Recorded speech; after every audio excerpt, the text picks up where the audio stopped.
Χριστοδουλόπουλος, φανταστικό, υπέροχο, απίθανο γκολ από τον Λάζαρο Χριστοδουλόπουλο στο 30. Χριστοδουλόπουλος,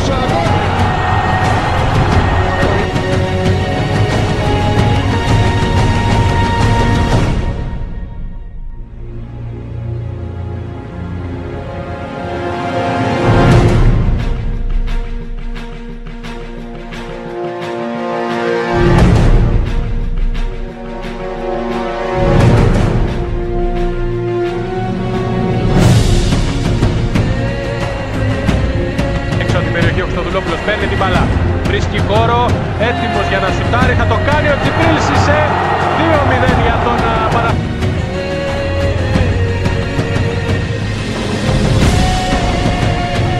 Ο Σισέ καταπληκτικά έφερε την μπάλα μπροστά, ο Γάλλος και μπαίνει στην περιοχή απέναντι από τον ορμοδοφύλακα της Καβάλας, γυρίζει 4-2 ο Παναθηναϊκός.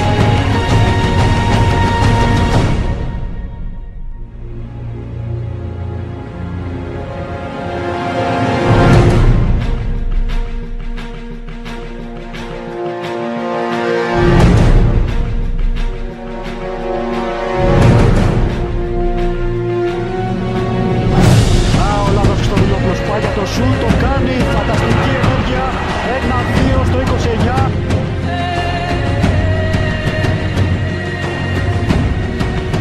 Του τον Καϊτά και ο Κυριαζής στο σουτ, η επέμβαση από τον Ελευθερόπουλο, εύκολη δουλειά για τον Χριστοδουλόπουλο να κάνει το